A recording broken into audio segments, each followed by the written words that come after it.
الحمد لله نحمده ونستعينه ونستغفره ونؤمن به ونتوكل عليه ونعوذ بالله من شرور أنفسنا ومن سيئات أعمالنا من يهده الله فلا مضل له ومن يضلله فلا هادي له ونشهد أن لا إله إلا الله وحده لا شريك له ونشهد أن محمدا عبده ورسوله أرسله بالهدى ودين الحق ليظهره على الدين كله ولو كره المشركون اللهم صل على محمد وعلى آل محمد كما صليت على إبراهيم وعلى آل إبراهيم وبارك على محمد وعلى آل محمد كما باركت على إبراهيم وعلى آل إبراهيم في العالمين إنك حميد مجيد أما بعد فإن خير الحديث كلام الله وخير الهدي هدي محمد صلى الله عليه وسلم وشر الأمور محدثاتها وكل محدثة بدعة وكل بدعة ضلالة أيها الإخوان والأخوات أوصيكم وإياي أولا بتقوى الله إن أريد إلا الإصلاح ما استطعت وما توفيقي إلا بالله عليه توكلت وإليه أنيب قال الله تعالى في القرآن المجيد أعوذ بالله من الشيطان الرجيم بسم الله الرحمن الرحيم من المؤمنين رجال صدقوا ما عاهدوا الله عليه فمنهم من قضى نحبه ومنهم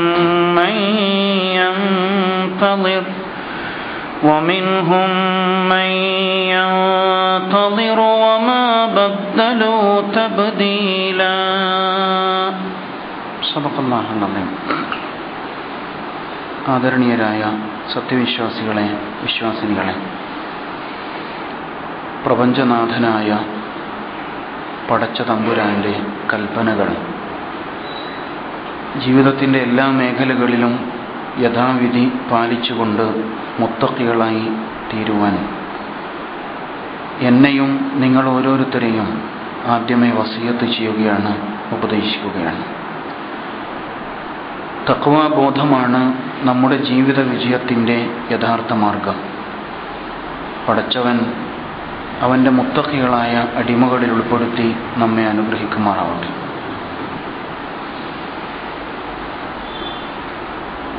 റസൂലുള്ളാഹി സ്വല്ലല്ലാഹു അലൈഹി വസല്ലം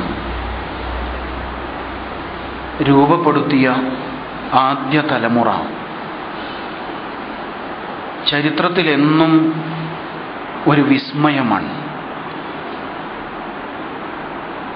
അവരെ ഓർക്കുമ്പോൾ തന്നെ വേറിട്ട ചില അനുഭവങ്ങൾ അത് നമ്മിൽ ഉണർത്തുന്നുണ്ട്.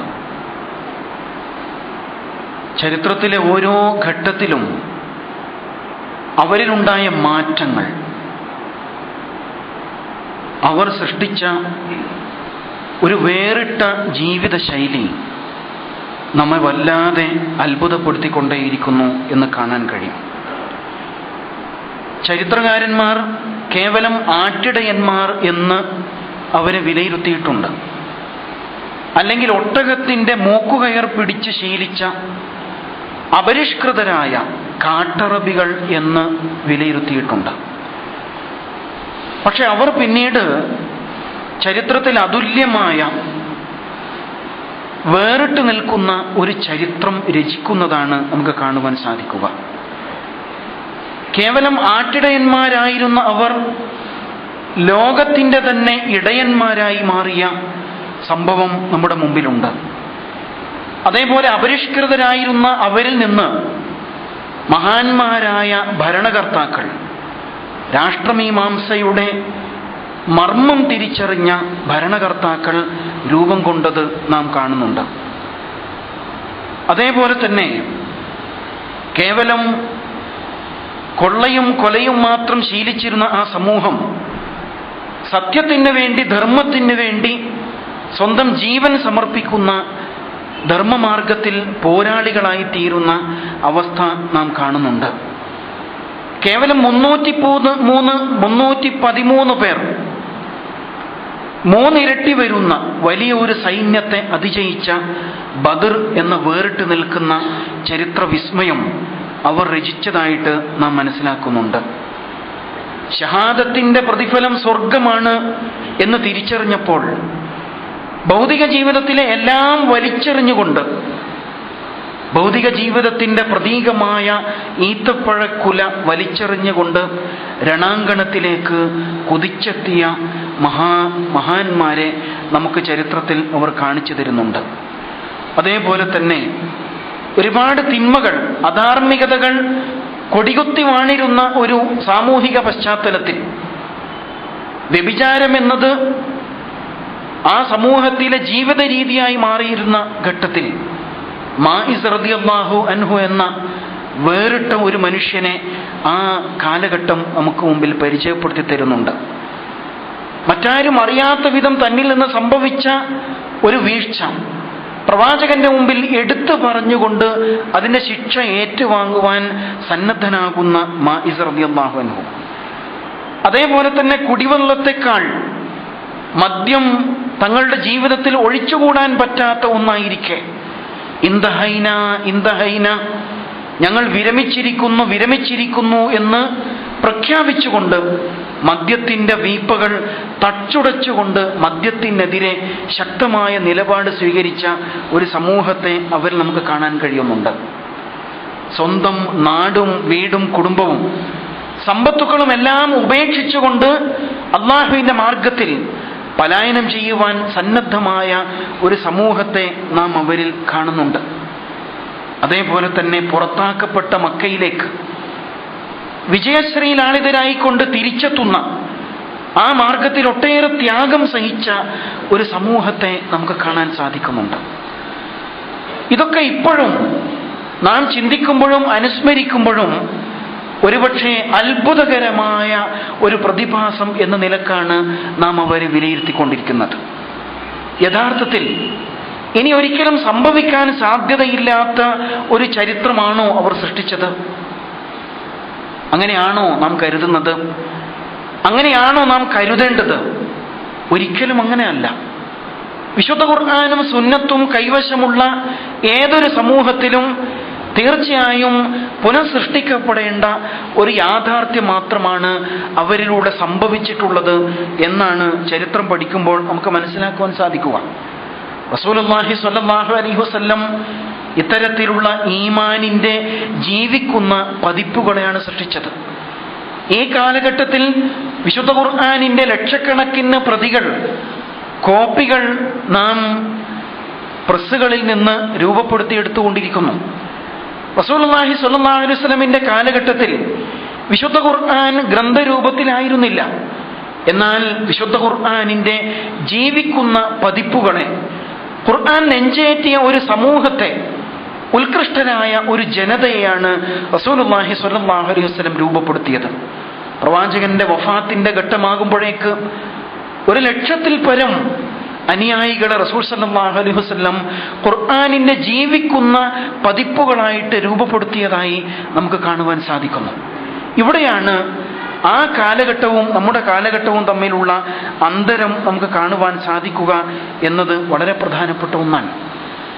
നമ്മെപ്പോലെ തന്നെ വികാരവിചാരങ്ങളുള്ള പച്ച മനുഷ്യരെ തന്നെയാണ് റസൂലുള്ളാഹി സ്വല്ലല്ലാഹു അലൈഹി വസല്ലം രൂപപ്പെടുത്തിയത്.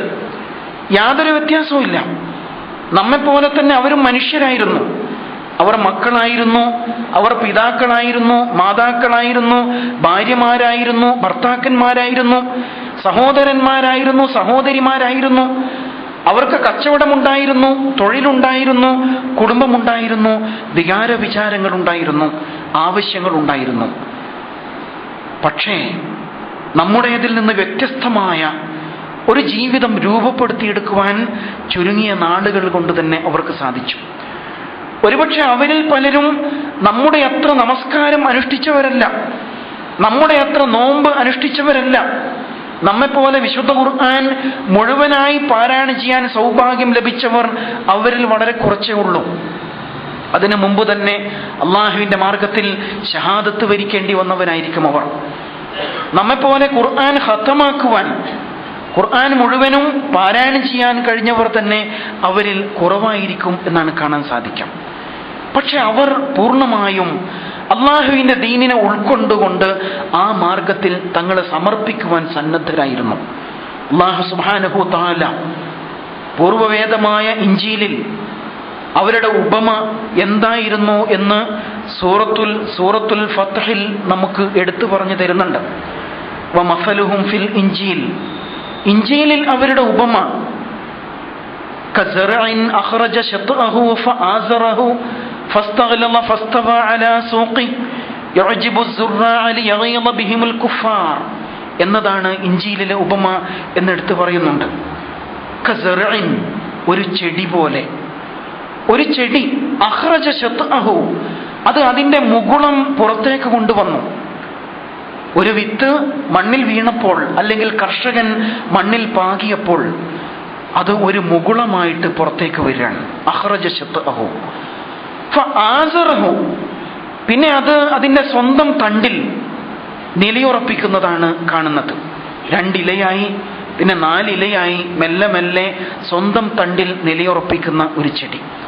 ഫസ്തഗ്ലള, പിന്നെ അതിന്റെ അടുത്ത ഘട്ടം അത് നന്നായിട്ട് തഴച്ചു വളരാൻ തുടങ്ങുന്നു. ഫസ്തവ അലാ സൂഖി, പിന്നെ അത് അതിന്റെ സ്വന്തം തടിയിൽ ബലിഷ്ഠമായ താഴ്വേരുകളോടെ അതേപോലെ തന്നെ ശാഖോപശാഖകളോടെ അത് ഫസ്തവ അലാ സൂഖി, സ്വന്തം തണ്ടിൽ സ്വന്തം തടിയിൽ നിലയുറപ്പിച്ചുകൊണ്ട് ബലിഷ്ഠമായി വളരുന്നു. യുഅജിബു الزُّرَّاعَ, ഈ കൃഷി കണ്ടപ്പോൾ, ഈ ചെടി കണ്ടപ്പോൾ, അത് വടവൃക്ഷമായിട്ട് പടർന്ന് പന്തലിച്ച് നന്നായി ഫലം നൽകിക്കൊണ്ടിരിക്കുന്നത് കണ്ടപ്പോൾ യുഅജിബു الزُّرَّاعَ, കർഷകനെ തന്നെ അത് അത്ഭുതപ്പെടുത്തി കളയുന്നു.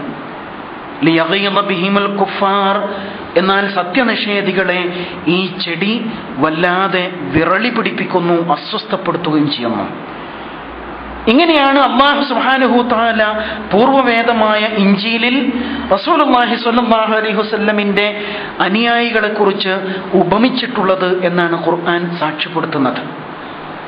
ഇഞ്ചീലിൽ ഇപ്പോഴും നമുക്കതിന്റെ മറ്റൊരു ശൈലിയിൽ വായിക്കാം.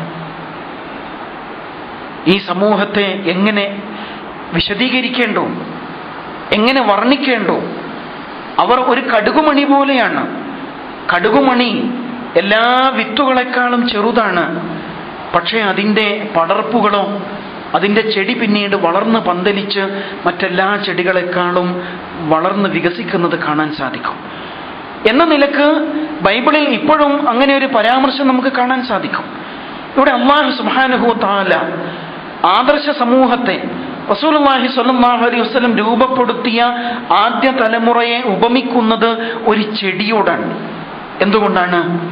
ചെടി പ്രകൃതിപരമായി ക്രമപ്രവൃദ്ധമായി ഘട്ടം ഘട്ടമായി വളർന്നുകൊണ്ടിരിക്കുന്ന പ്രകൃതിപരമായ ഒരു പ്രതിഭാസമാണ്. ആ വിത്ത് മണ്ണിൽ വീണപ്പോൾ മെല്ലെ അത് മുളപൊട്ടുന്നു. അങ്ങനെ അതിൻ്റെ പുറന്തോട് വകഞ്ഞു മാറ്റിക്കൊണ്ട് ആ മുകുളം പുറത്തേക്ക് വരുന്നു. പിന്നെ അതിൽ 2 ഇലയുണ്ടാകുന്നു. പിന്നെ മെല്ലെ മെല്ലെ വളർന്ന് വളർന്ന് വികസിച്ച് തഴച്ചു വളർന്ന് പിന്നെ നന്നായി പുഷ്പിച്ച് കായ്ച്ച് ഫലം നൽകിക്കൊണ്ടിരിക്കുന്ന അവസ്ഥയിലേക്ക് ഘട്ടം ഘട്ടമായിട്ട് അത് വളർന്നുകൊണ്ടിരിക്കുന്നത് കാണാം. ഒരാൾ ആ ചെടിയെ നോക്കി നിൽക്കുകയാണെങ്കിൽ അതിൻ്റെ വളർച്ചയിലെ വ്യത്യാസങ്ങൾ കണ്ടെത്താൻ കഴിയില്ല.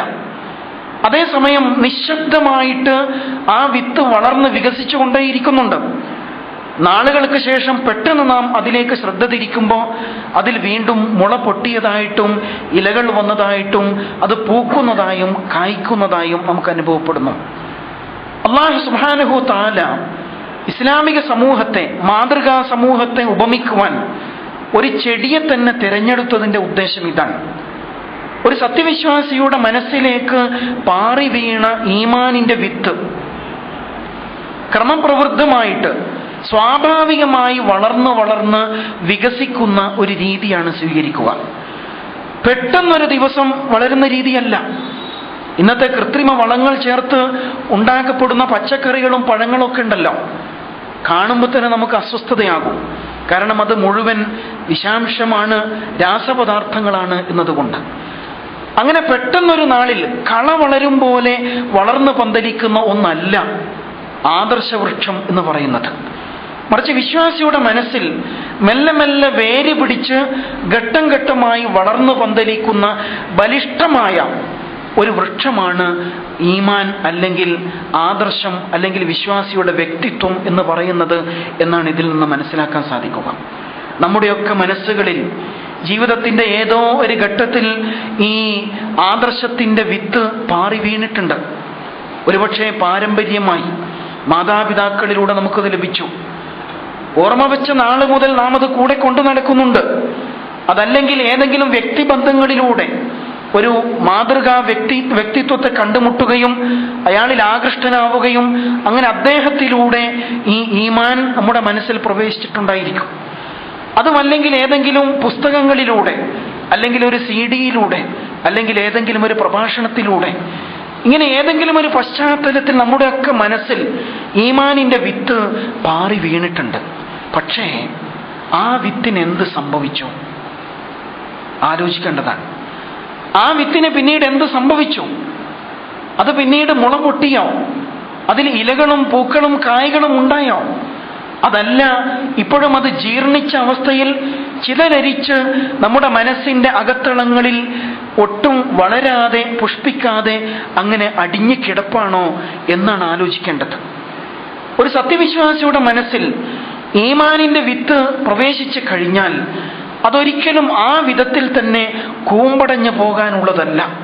വിശുദ്ധ ഖുർആൻ ഉദാഹരിച്ച പോലെ അഖ്റജ ശത്അഹു ഫആസറഹു ഫസ്തഗ്ലമ ഫസ്തവ അലാ സൂഖി, ഘട്ടം ഘട്ടമായിട്ട് അയാളുടെ മനസ്സിൽ ഈമാൻ വളർന്ന് പന്തലിച്ച് അത് അയാളുടെ ജീവിതത്തിന്റെ എല്ലാ മേഖലകളിലേക്കും പ്രവേശിക്കുന്ന വിധത്തിൽ കൊമ്പുകളും ശാഖകളും ശാഖോപശാഖകളുമായിട്ട് വൃക്ഷം വളർന്ന് പന്തലിക്കുന്നത് പോലെ അയാളുടെ ജീവിതത്തിന്റെ എല്ലാ മേഖലകളിലും പൂർണ്ണമായും സ്വാധീനം ചെലുത്തുന്ന ഒന്നായിട്ട് മാറേണ്ടതുണ്ട് എന്നാണ് പറയുന്നത്. നമ്മുടെ അവസ്ഥ ആലോചിച്ച് നോക്കൂ. നാം ഇപ്പോഴും പലപ്പോഴും ഈ ഈമാനിന്റെ, വിശ്വാസത്തിന്റെ, ഇസ്ലാമിക ജീവിതത്തിന്റെ പ്രാഥമിക തലത്തിലുള്ള ചർച്ചകൾ തന്നെ നടത്തിക്കൊണ്ടേയിരിക്കുന്നു. നമ്മുടെ ചർച്ചകൾ ഇപ്പോഴും ഇബാദത്തുകളെ കുറിച്ചാണ്, നമസ്കാരത്തെക്കുറിച്ചാണ്, നമസ്കാരത്തിൽ ഖുശൂ കിട്ടുന്നുണ്ടോ ഇല്ലയോ എന്നതിനെ കുറിച്ചാണ്. തീർച്ചയായും ചർച്ച നടക്കണം. പക്ഷേ പ്രാഥമിക തലത്തിൽ മാത്രമാണ് 40-50 വർഷമായിട്ട് നമസ്കരിച്ചു കൊണ്ടിരിക്കുന്ന ആൾ ഇപ്പോഴും നമസ്കാരത്തിലെ ഖുശൂഇനെ കുറിച്ച് മാത്രം ചിന്തിക്കുന്നു. നമ്മുടെ ആദ്യ തലമുറ അവർ നമസ്കരിച്ചു തുടങ്ങി. ആ നമസ്കാരത്തിന്റെ പ്രയോജനങ്ങൾ ജീവിതത്തിൽ പ്രയോഗവൽക്കരിച്ച് അനുഭവിച്ച് ആസ്വദിച്ച് അതിന്റെ എല്ലാ നന്മകളും നേടിയെടുത്ത് മുമ്പേ കടന്നു പോവുകയാണ് ചെയ്തത്. നാം ഇപ്പോഴും പ്രാഥമിക തലത്തിൽ തന്നെ ചർച്ചകൾ നടത്തിക്കൊണ്ടിരിക്കുന്നു എന്ന് കാണാൻ സാധിക്കും. ഇവിടെയാണ് നാമും അവരും തമ്മിലുള്ള അന്തരം ആരംഭിക്കുന്നത് എന്നാണ് നാം തിരിച്ചറിയേണ്ടത്. ആലോചിച്ചു നോക്കുക.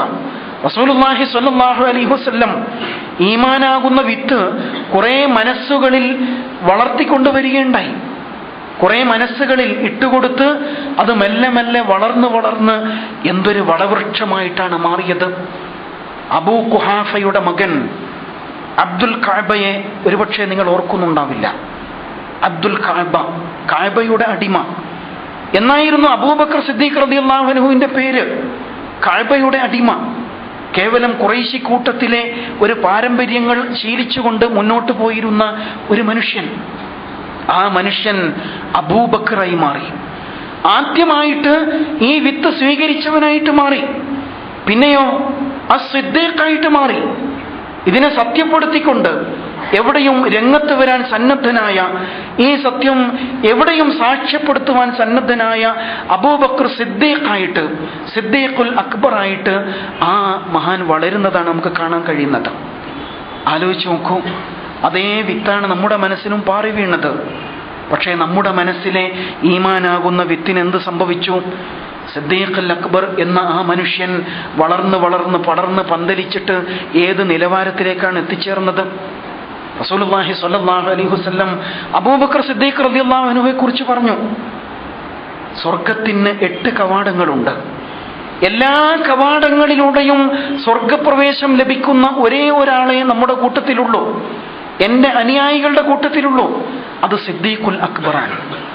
റസൂലുള്ളാഹി സ്വല്ലല്ലാഹു അലൈഹി വസല്ലം ഒരിക്കൽ സ്വഹാബത്തിനോട് ഒരുപാട് നന്മകളെ കുറിച്ച് ചോദിച്ചു.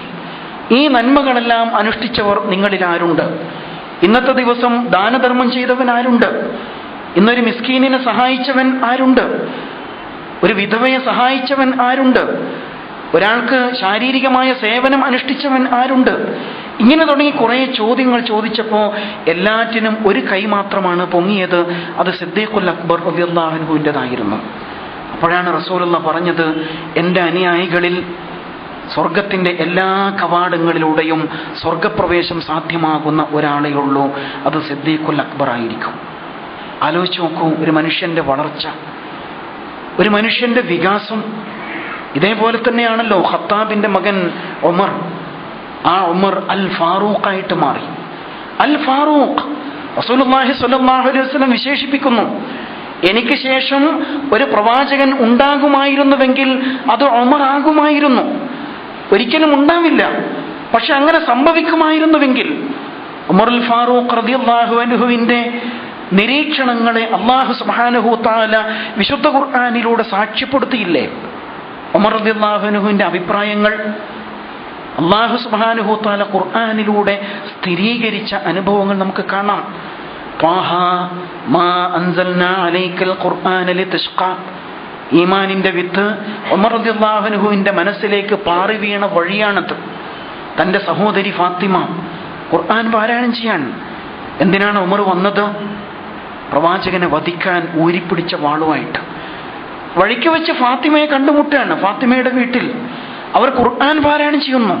പക്ഷെ അത് ഉമർ റളിയല്ലാഹു അൻഹുവിൻ്റെ മനസ്സിലേക്ക് ഈമാനിന്റെ വിത്ത് കടന്നു വന്ന വഴിയായിരുന്നു.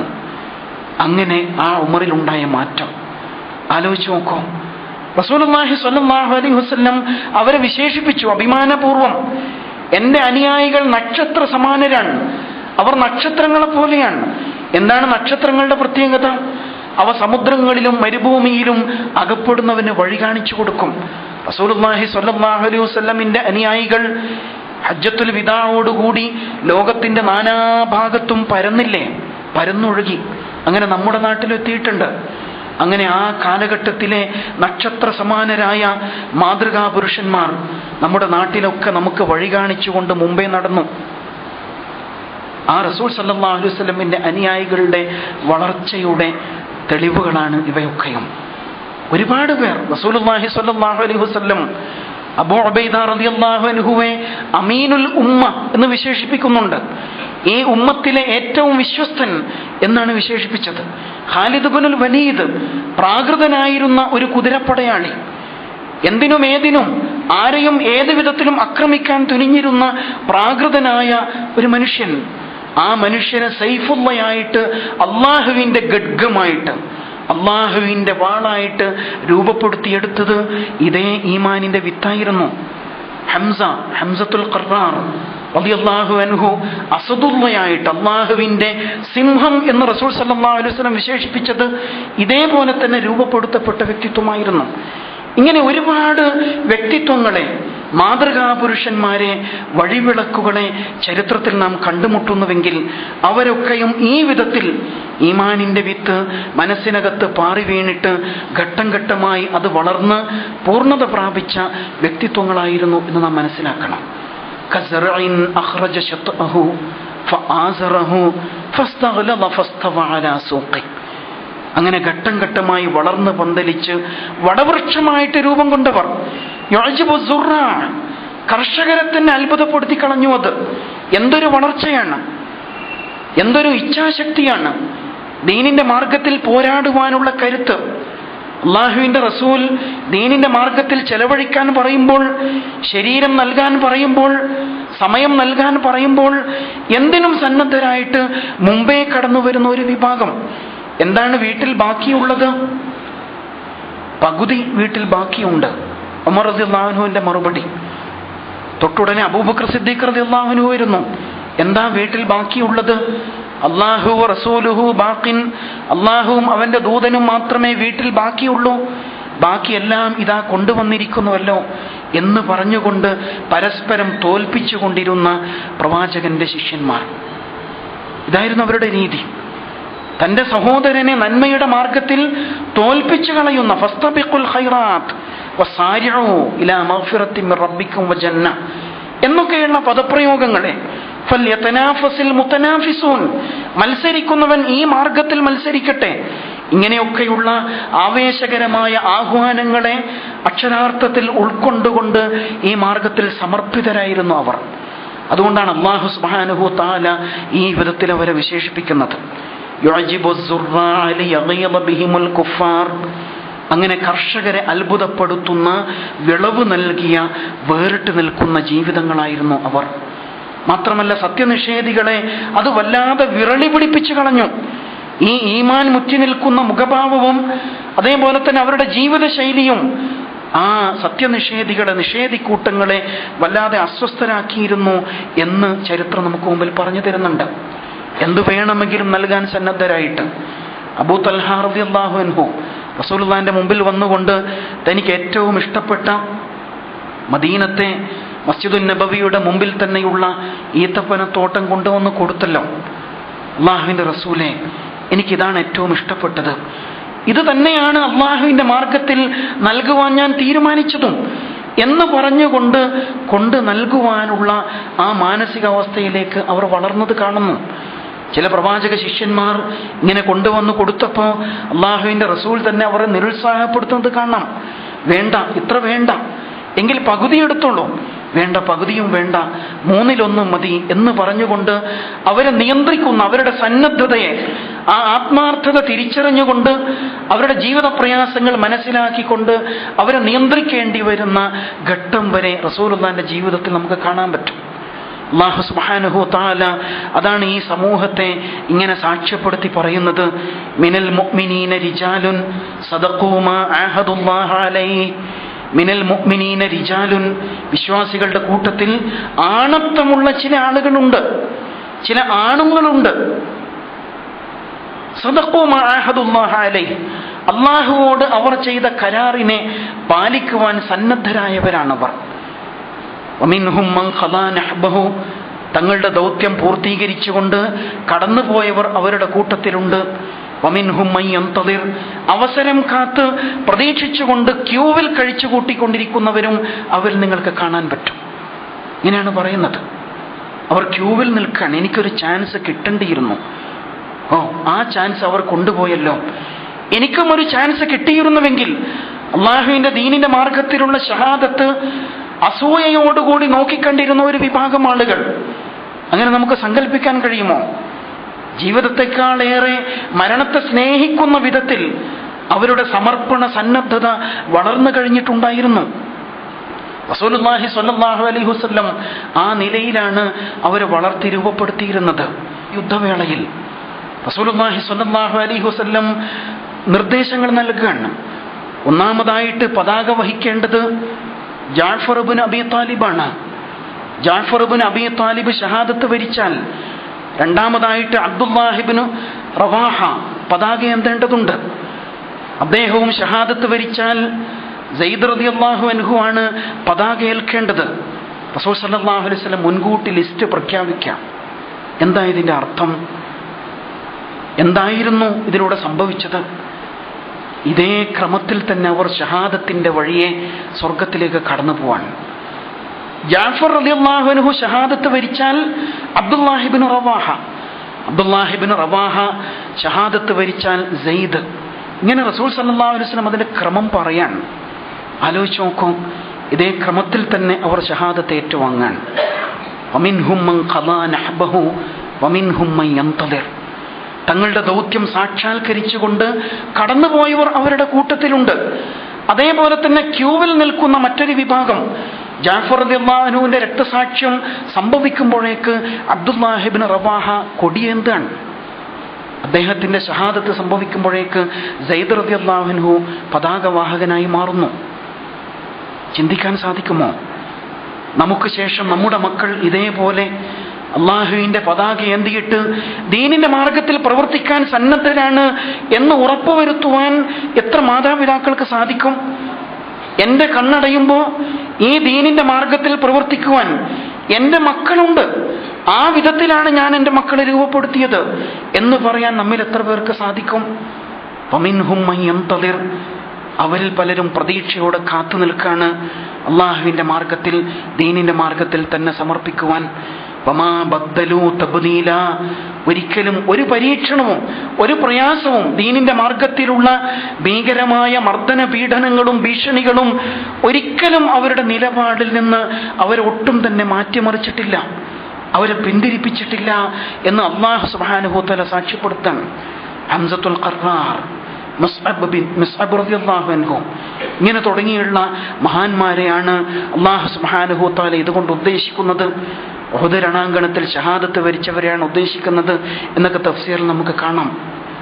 ഈ വിധത്തിൽ ദീനിന്റെ മാർഗത്തിൽ തങ്ങളെ പാകപ്പെടുത്തി ഒരുക്കി നിർത്തുന്ന, എപ്പോൾ വേണമെങ്കിലും തന്നിൽ നിന്ന് ഈ ഫലം, ഈമാനിന്റെ സമർപ്പണത്തിന്റെ ഈ ഫലം പറിച്ചെടുക്കുവാൻ അള്ളാഹുവിന് അവകാശമുണ്ട് എന്ന വിധത്തിൽ തൻ്റെ മനസ്സിൽ താൻ നട്ടുവളർത്തിയ ഈമാനാകുന്ന വടവൃക്ഷത്തെ സമർപ്പിക്കുവാനുള്ള സന്നദ്ധത, ഇതാണ് ആദ്യ കാലഘട്ടത്തിലെ ഇസ്ലാമിക സമൂഹത്തെ വേറിട്ട് നിർത്തുന്നത് എന്നാണ് നമുക്ക് മനസ്സിലാക്കാൻ കഴിയുക.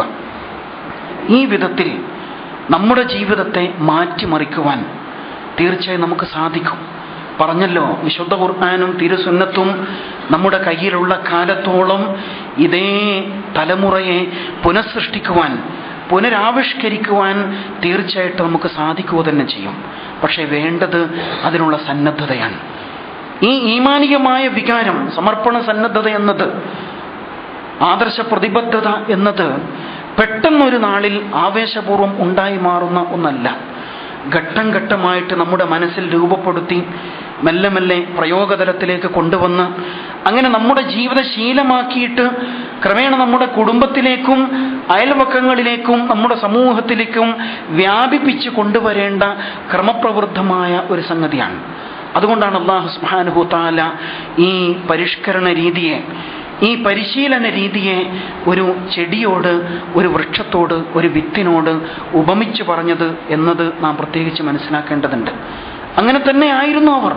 സ്വഭാവശീലങ്ങളായാലും അതേപോലെ തന്നെ ഇടപാടുകളായാലും ജീവിതത്തിൻ്റെ ഏത് മേഖലയിലുള്ള ഇസ്ലാമികവൽക്കരണമായാലും ഘട്ടം ഘട്ടമായിട്ട് വളരെ സമാധാനത്തിൽ ശാന്തമായി തങ്ങളുടെ മനസ്സുകളെ ബോധ്യപ്പെടുത്തിയിട്ട് മെല്ലെ മെല്ലെ രൂപപ്പെടുത്തുന്ന ശൈലിയാണ് അവർ സ്വീകരിച്ചത്. അതുതന്നെയാണ് എല്ലാ കാലഘട്ടത്തിലെയും ഇസ്ലാമിക സമൂഹത്തിൻ്റെ കരുത്തും നിലനിൽപ്പിൻ്റെ അടിത്തറയും എന്നാണ് നാം മനസ്സിലാക്കേണ്ടത്. അല്ലാഹു സുബ്ഹാനഹു വ തആല സൂറത്തുൽ അഹ്സാബിൽ മിനൽ മുഅ്മിനീന റിജാലുൻ സദഖൂ മാ ആഹദുല്ലാഹ അലൈഹി, വിശ്വാസികളിൽ ഇങ്ങനെ ഒരു വിഭാഗം പൗരുഷമുള്ള, ആണത്തമുള്ളവരുണ്ട്, അവർ അള്ളാഹുവോടുള്ള കരാർ സാക്ഷാത്കരിച്ചവരാണ് എന്ന് സാക്ഷ്യപ്പെടുത്തുന്നത്. ഈ അവസ്ഥയിലേക്ക് നമ്മുടെ മനസ്സും നമ്മുടെ ശരീരവും നമ്മുടെ സമർപ്പണ സന്നദ്ധതയും വികസിക്കുമ്പോഴാണ് എന്നാണ് നാം മനസ്സിലാക്കേണ്ടത്. അല്ലാഹു സുബ്ഹാനഹു വ തആല ഈ വിധം അവൻ്റെ മാർഗത്തിൽ സമർപ്പിതരായി തീരുവാൻ നമ്മുടെ ഈമാനിനെ, നമ്മുടെ മനസ്സിലെ ആദർശത്തെ പൂർണ്ണ വളർച്ചയെത്തിയ വടവൃക്ഷമാക്കിയിട്ട് പരിവർത്തിപ്പിക്കുവാൻ തൗഫീഖ് ചെയ്യുമാറാവട്ടെ.